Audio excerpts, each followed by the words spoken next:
Hey, good evening. It's Monday again, Monday, July 15, 2019. How are you? How's it going? How was your weekend? Hope you had a great weekend. I hope that was the notification that I have something to do here at this time. There's these, I'm just gonna shave it. I'm tired of this nonsense. This flyaway hair just decides to do its own thing whenever it wants to do its own thing. So here we go. What are we talking about today? Well, today is Monday, and Monday is sports and leadership. And sports and leadership, we talk about, well, something dealing with in sports and the leadership behind that situation, that event, that individual, that situation, that tournament, that game, whatever. And in this case, we're talking about NFL. And like it says here in the notes, don't call it a comeback, but it technically kind of is. We're talking about Ryan Leaf. If you're a fan of NFL football, well, especially NFL football, not in the 2000s. There you go. You know who Ryan Leaf is. If you were big into football cards, you know who Ryan Leaf is. Ryan Leaf was the former number 2 overall draft pick for the San Diego Chargers in 1998. He got a job. See, he had some issues. He had a 4-year career in the NFL, and then things just started breaking down. He spent 2 years in prison after being arrested in 2012 for breaking into a home in Montana to steal prescription drugs, and he violated his Texas probation.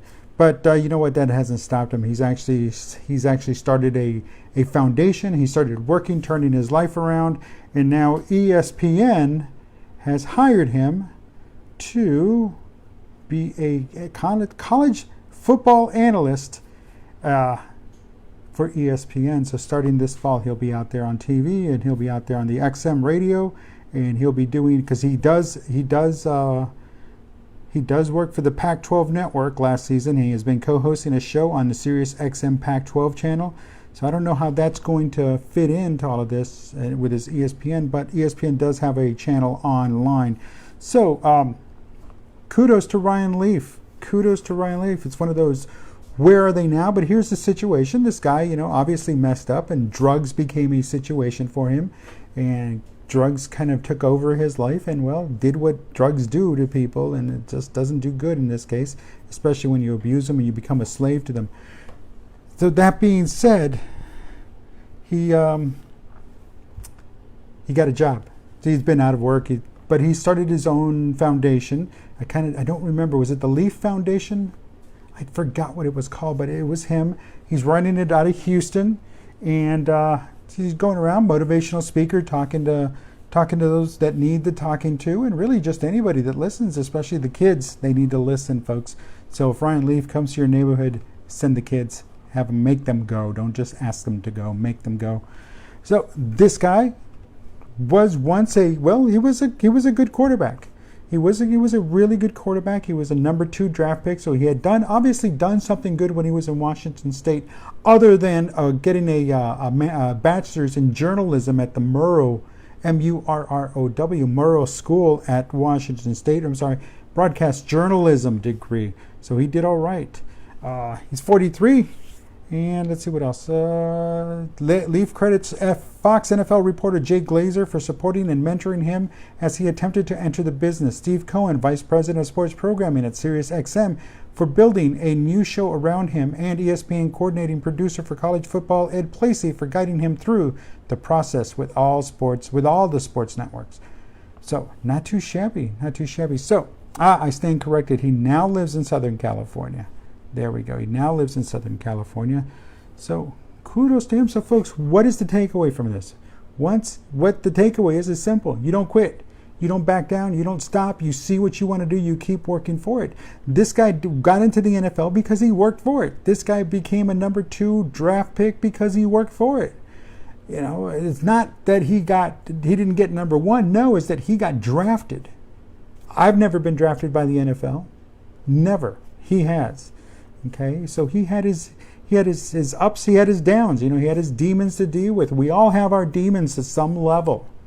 We all have our demons, and if it's not for me to judge, it's not for you to judge, it's not for anybody to judge anybody's demons. These are our own demons, and we have to deal with them our own way. Ryan Leaf dealt with him his own way. So he got to work. He got to work. He put in the work. He did the work, and guess what?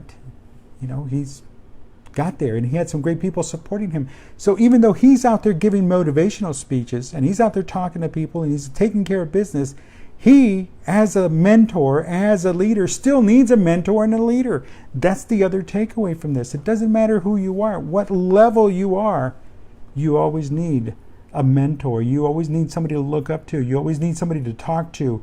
You always need someone to help guide you down the path you want to go, not the path they want you to take. That's not a mentor. That's a dictator. You need someone who's going to help you and push you and motivate you and inspire you and guide you to where you want to go, not where they think you should be. Because a lot of them, they think you should be beneath them. A lot of them, well, they think you should be not reaching your potential because it'll make them look bad. Because what will it say bad about them? They couldn't inspire you, they couldn't motivate you, but yet you could motivate yourself, and you can find those mentors, and you can do it. That's the thing. As a leader, you have to do it. You not only have to lead, motivate, and inspire others, you also have to find the right person that's going to lead, motivate, and inspire you. And as you make more leaders, eventually they're going to see you as that individual, and so on, and all the way down the line, ad infinitum, forever and forward, going forward. Can't go back and change the past.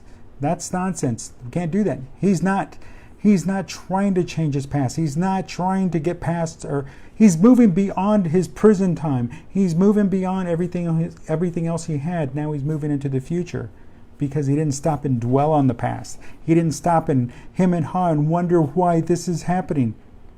He's wondering what he could do from that. And that's how we need to look at things. What can we do to make ourselves better? The situations that is going on around us, and people will typically say, oh, why is this happening to me? I've said it before in the past. Why is this happening to me? Until I've stopped saying it and start realizing, wait a minute. These are opportunities. These are now changes and opportunities for something new. And guess what? It's the same for you. Every day is a new opportunity for you. So make the best of it. Folks, I'm Dave Guerra. This is Let's Have a Chat for Monday, July 15, 2019. Sports and leadership. And we're talking about the Ryan Leaf comeback. Good job, Ryan Leaf. And everyone else is out there fighting and struggling and hustling and grinding and trying to make it, just like me, just like you, just like Ryan Leaf. You know what? If he can do it, we can do it. And you know what? We don't have to have a terrible story like his. We can make our own story. That's what we need, is to make our own story. So let's get out there and make it happen.